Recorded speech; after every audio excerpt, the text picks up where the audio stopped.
So we're going to do two things with this episode. We are going to conclude this current season of Mohawkmomma Soul podcast as I go into a hibernation for all of September for the honor of Self-Care Awareness Month, as I do every year.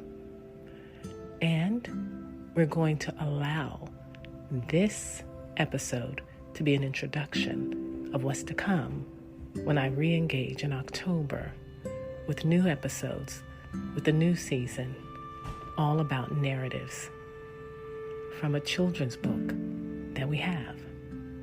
So let's get into it. Shalom, Ashe, to us personally and collectively, but especially our collective Shalom and Ashe.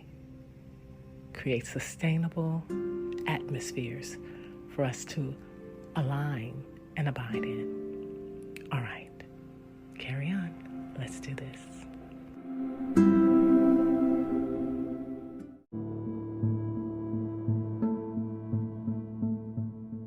Dedicated to the gems, sapphire and emerald, you are more precious than gold. Love, Mama.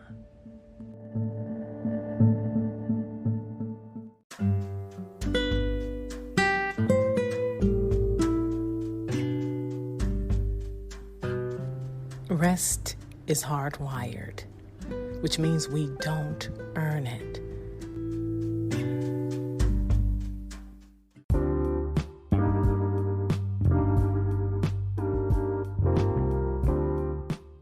Dear scribbler and speaker,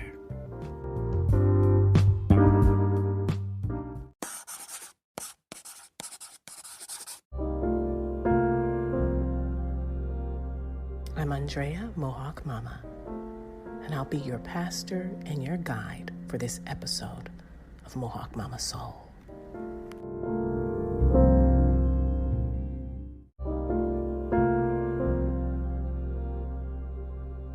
Let's rest in the library of the book called The Barefoot Book of Earth Tales. There are multiple stories from different cultures that will help us rest and rhythmically notice, nurture, and embody our humanity. This book is by Don Cassie and Ann Wilson, and we're going to read the section from Bali. And this is a traditional tale from Bali, which is an island in Indonesia. So let's go to Indonesia. The grumpy gecko. Purr. In a shady glade, the chief of the jungle slept until Gecko, Gecko, Gecko. Tiger woke up with a snort. He opened one round yellow eye. Gecko, he growled. What do you want? It's the middle of the night. I've come to complain.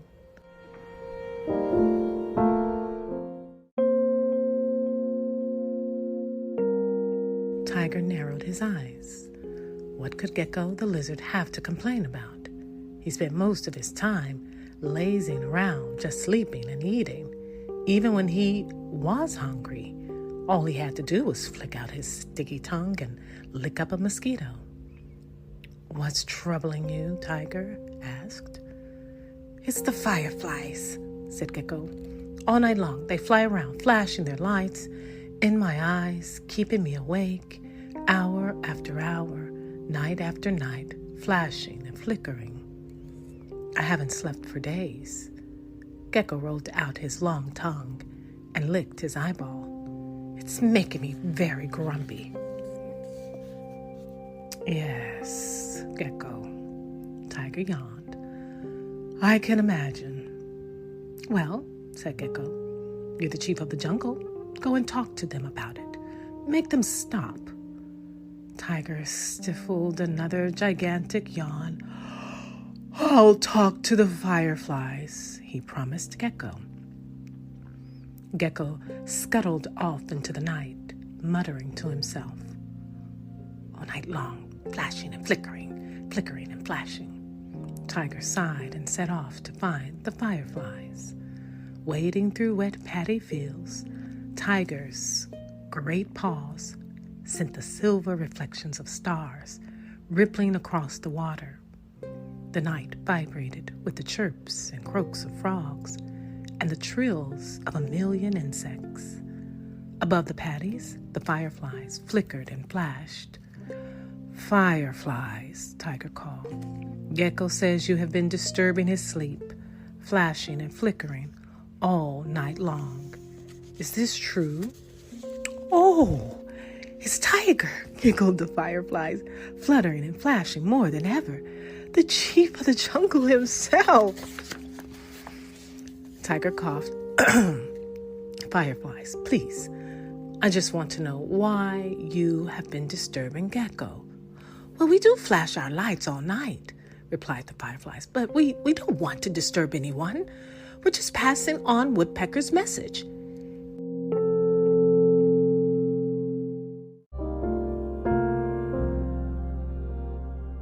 "We heard him drumming out a warning." "I see," said Tiger. "Then I'll talk to Woodpecker." At the edge of the paddies, Tiger found Woodpecker drumming against the coconut palm. Rat-a-tat, rat-a-tat, rat-a-tat. "Woodpecker!" Tiger winced. "Woodpecker, please explain this incessant tapping." "What?" Woodpecker stopped hammering for a moment, and Tiger opened his eyes. "The firefly says that you have been rapping and tapping, tapping and rapping, drumming out a warning. Is this true?" "Of course," Woodpecker, puffing up his feathers. "I provide a great service. Clearly my efforts are not appreciated." He looked down at his long beak at Tiger. "Beetles rolls manure right across the path. I warn the jungle animals so that no one steps in it. Without my drumming, who knows what a mess you'd be all in." "Oh," said Tiger. "Well, that's very helpful. Thank you." Tiger licked his nose thoughtfully. "I'll go and speak to Beetle." It was easy to spot Beetle on the jungle path. In the moonlight, his back gleamed like polished metal.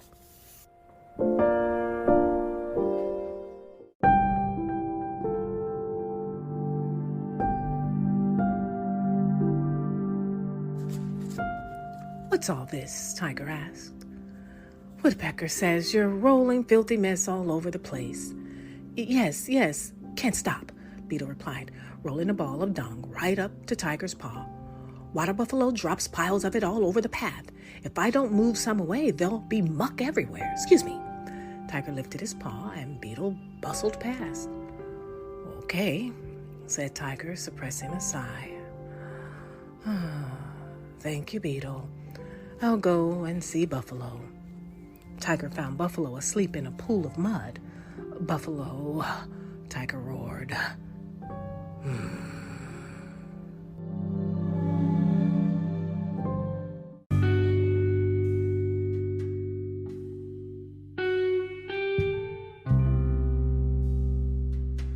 Spluttering and blinking, Buffalo clambered out of his wallow. He gulped. "Yes, sir. Beetle says you have been leaving your manure all over the path. Is this true?" "Oh, yes, sir," said Buffalo, lowering his head. "I leave manure all over the path, sir. But you see, sir, it's helpful, sir. Rain washes holes in the path every afternoon. I leave manure only to fill up the holes so that no one trips or falls. If I didn't, sir, someone could get hurt." "I see," said Tiger. "Well, that's very thoughtful of you, Buffalo." Tiger's tail twitched. He was beginning to lose patience. He sighed.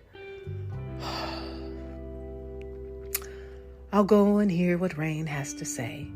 Tiger set off for Mount Agong, the highest peak on the island, and the home of Rain.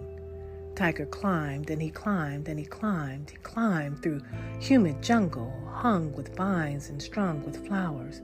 He climbed through open woodland where cool air currents made his whiskers quiver. He He scrambled through scrub and stumbled over loose stones. At last, his claws clattered onto the smooth grass of the mountain peak.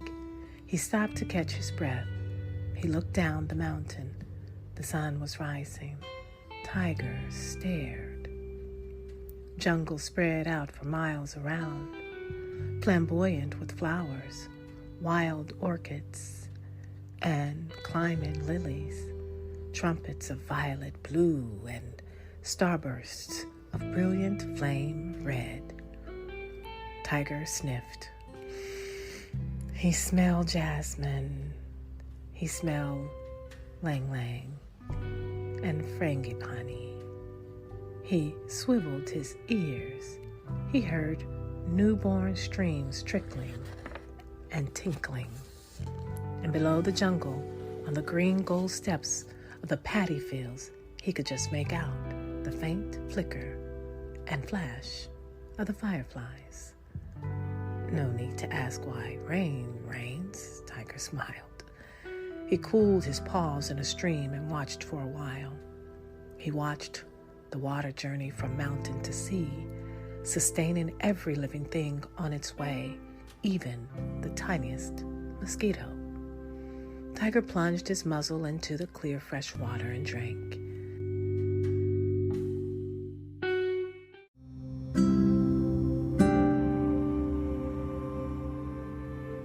Then he began the long journey down the mountain and through the forests and jungles and paddies to find Gecko. It was dusk by the time Tiger found the lizard again. "Well," Gecko demanded, "did you talk to the fireflies? They're still flashing and flickering and flashing, on and on and on and on. Did you tell them to stop?" "Gecko," said Tiger. He sat down on his haunches and spoke very slowly. "Listen carefully. The fireflies flash to pass on Woodpecker's warning. Woodpecker warns everyone not to step in Beetle's dung. Beetle clears up the excess dung left by Buffalo. Buffalo leaves manure on the path to fill up the holes made by rain. Rain makes holes in the path as he creates streams and lakes and puddles. Puddles where mosquitoes live." "Oh," said Gecko. "Gecko, what do you eat?" "Mosquitoes," said Gecko. "So," said Tiger. "So," repeated Gecko slowly. "Yes. If rain stopped raining, yes," said Tiger again. "Buffalo could stop filling holes. Uh-huh. And Beetle could stop rolling dung. Yes. And Woodpecker could stop drumming," Gecko continued. "Mm-hmm. And the fireflies could stop flashing." "Yes, Gecko. But I would have nothing to eat."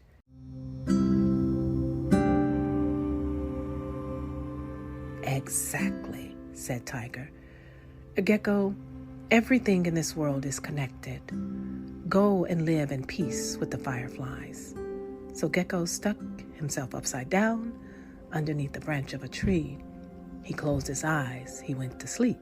The fireflies flickered and flashed. Tiger snored. Purr.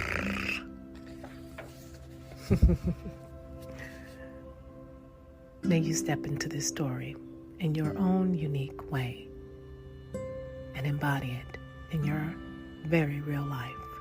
It is unfolding into a story that is all about connections.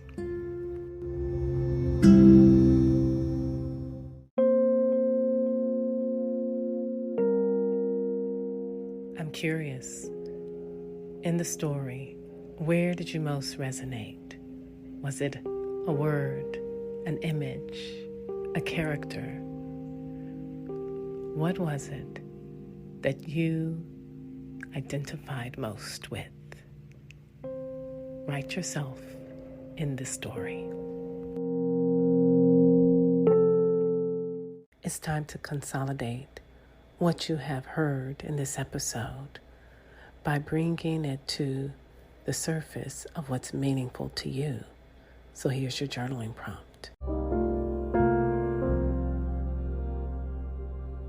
Today's episode is inviting me to rest and coming home to blank. All right. Feel free to share that with someone, personally, privately, publicly, or even with me. The links will be in the show notes for you to reach out and connect with me if you so desire to do that.